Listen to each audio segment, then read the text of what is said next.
घायल शेर की सांसें उसकी दहाड़ से भी ज्यादा भयानक होगी।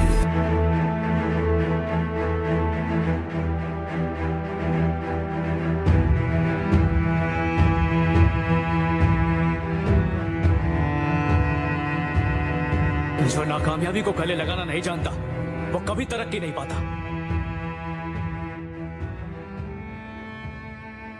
किसकी हो रही है न्यू एंट्री? क्या कर रहा है प्रभु? बाहुबली फेम प्रभास फिल्म सालार के लिए चर्चाओं में है। इस फिल्म में प्रभास एक सालारी का रोल प्ले करने जा रहे हैं। फिल्म में प्रभास के अलावा श्रुति हासन, जगपति बाबू, पृथ्वीराज, सुकुमारन जैसे एक्टर्स शामिल होंगे। जैसा कि हमने आपको पिछली वीडियो में बताया था कि कहानी में सूर्य यानी महेश प्रभु यानी प्रभास को सुरंग का राज बताने से साफ इनकार कर देता है। इधर प्रभु शहर के कई बड़े बिजनेसमैन और एक करप्ट इंस्पेक्टर अय्यर से एक डील कर लेता है। अगले सीन में 1 महीना पूरा होने जा रहा है। सूर्य अपने आदमी को शहर के सभी बिजनेसमैन से अपना हिस्सा लेने के लिए भेजता है, लेकिन वो आदमी खाली हाथ वापस आता है। सूर्य कहता है ला पैसे दे। आदमी कहता है बॉस उन लोगों ने पैसा देने से मना कर दिया।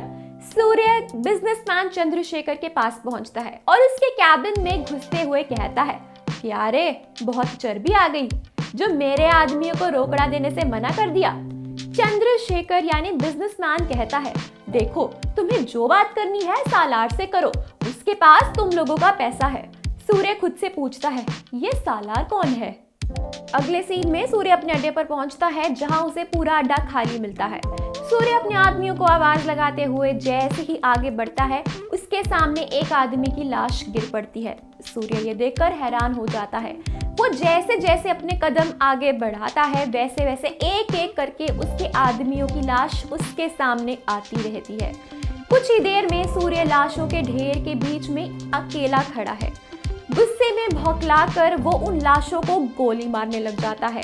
सभी बिजनेसमैन के पैसे देने से मना करने पर माफिया वर्ल्ड की नींद उड़ जाती है।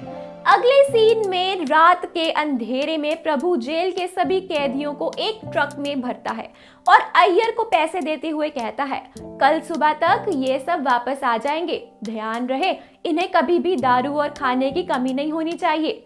प्रभु यानी प्रभास उन सभी को लेकर एक जंगल के बीच में पहुंचता है और उनसे कहता है इस जंगल में एक और सुरंग है जो जमीन से 6 फीट गहराई में है।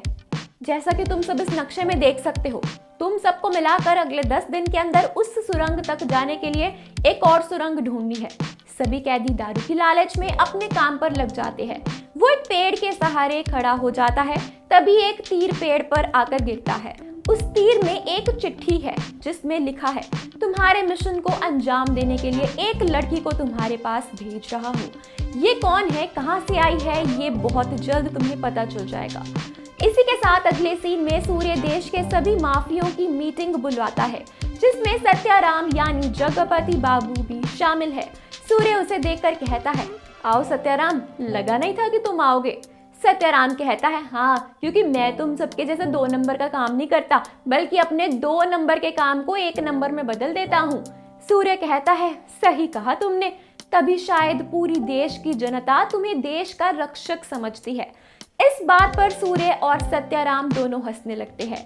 सत्याराम कोई और नहीं बल्कि देश का रक्षक मंत्री है जिसका असली नाम दयानंद है और माफिया वर्ल्ड उसे सत्याराम के नाम से जानती है। सत्याराम कहता है सुना है कोई सालार हमारे वर्ल्ड में पैदा हुआ है, जो भी है ये इंटरेस्टिंग है। सूर्य कहता है मुझे लगता है ये प्रभु का काम है, खुद को छोटा डॉन कहता है। प्रभु का नाम सुनते ही सत्याराम को बरसों पुरानी बात याद आ जाती है कि कैसे इस छोटे से बच्चे ने उसके आदमियों को गोली से उड़ाया था। सत्याराम वहां से उठकर चला जाता है। अगले सीन में प्रभु फिर से सभी कैदियों को पुलिस स्टेशन छोड़कर आता है। क्या है सुरंग का राज, ये आपको अगली वीडियो में पता चल जाएगा। क्या है कहना आपका इस वीडियो के बारे में, हमें कमेंट्स में जरूर बताएं।